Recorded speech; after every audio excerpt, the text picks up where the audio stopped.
Hey, Tom. Hey, Jane. Brett with Strategic Analytics here. First of all, thanks for being here today. And I appreciate you taking time to learn a little bit more about, your investment options. And hopefully we can walk away with a better understanding. The first thing I want to talk about with you guys real quick is just risk.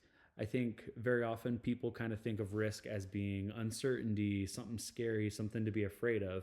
But actually, risk is something that is very measurable. You guys don't need to bet big and hope and pray that it works out. You guys actually, through what I'm calling the risk ladder, you guys can climb it one rung at a time. And while we're going through all of this, the one question I want in the back of your head is what level of risk or what step of risk am I comfortable taking? And to get into all that, here's what we did. We analyzed essentially 10,000 mutual funds. We sorted them into 5 different levels of risk and found one proven market winning fund in each level of risk. By the end of this meeting, you'll know what rung those investments sit on and exactly which ones you're comfortable taking. And so, with that, let's go ahead and get into it. So, I just mentioned this risk ladder. Typically, advisors will group investments into 5 different risk levels. That's measured by standard deviation, which is essentially how much a fund's value will fluctuate over time. At the bottom of the risk ladder, we have the more conservative investments, and then all the way at the top, more aggressive, and then everything else is just the steps in between. When we look at our 10,000 different funds that we looked into for you, we found that the majority of those funds actually sat right in the center of that risk level between moderately conservative and moderately aggressive. We don't see too many sitting on conservative or aggressive. And so, what we've actually done is for each of these categories, we've gone in and we found highly successful categories and then the top funds within those categories that we're going to be doing a deep dive in today so you can understand if these funds are viable options for you and decide what level of risk you're willing to take. I know one of your big questions was to try to understand where the market was headed. So here we're going to look at the market landscape and try to set the scene. Something we know is going to be coming this year is we're going to be seeing a bit of a bumpier ride. There will be growth, but there will be sharp swings up and down that are most likely coming. And for that exact reason, it's so important to try to match our money with the level of risk that we're comfortable with. It's a way better option than trying to chase last year's winner or trying to predict the upcoming year's winner. That's incredibly unlikely. And so we're going to look at different periods of time and see how those affect those risk levels and those investments. So over 10 years, more risk generally paid off. You'll see returns climb as you move up the ladder right until the most aggressive funds, it drops off a little bit.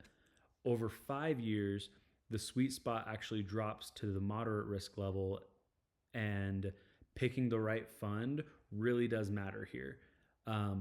Looking at a 1 year, the story flips completely. The riskiest funds actually look like a champion here, up to 38% returns, but that's not necessarily a track record. That signals more of a hot streak. If we look at the 10-year performance, that 38% drops back down to an 8% overall. So those exact same funds that dominate over the single year over time fall to the back of the pack and end up actually being less lucrative for investors over a longer period of time.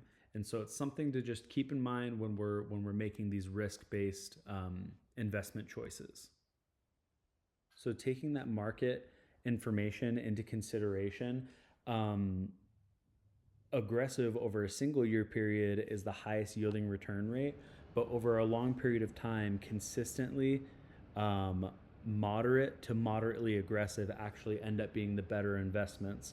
And what we can do to prove that is look at this black trend line right here. For the most part, it stays relatively flat, which means as you take on more risk, the dots just spread out. They get wider, not higher. So basically, piling on risk like this widens our range of outcomes, but it doesn't actually lift our return all that much. Essentially, it gives us more risk, but it's not giving us a guaranteed higher reward. So, where does that reward and return actually come from? Well, in large part, it comes from picking smart investments, and that's what we're here for. So, to effectively choose which funds are the best options for you, we perform these benchmark tests. And what we essentially do is we compare the 10-year return to the standard deviation, or in other words, this will represent the reward that you get for putting up with the volatility and the fluctuations in your account's value. And we compare that to the ratio that we typically see in the market with NASDAQ and the S&P 500, which typically sit at 1.13 for their ratio. So what we'll do, we have one investment type from each level of aggressiveness in the risk ladder. So here, for example, is our low risk or conservative option. This one is sitting at a 1.4. The market is a 1.13, so we're doing better there. Here we got a 1.38, which is better. And we go across all of these chosen investments, and all of them actually surpass the market rate. For different reasons, this one here, we can see this is our high risk example. Over 10 years, we surpass the market with a 37.6% return, where we're seeing at best an 18.3%. And speaking to the volatility of a single year investment in the aggressive market, we see 135% return compared to a 20 and 27% in the market. So pretty volatile there, but we use that ratio to compare these different risk level investments with the average market return rate. So to round out our picks, here they all are.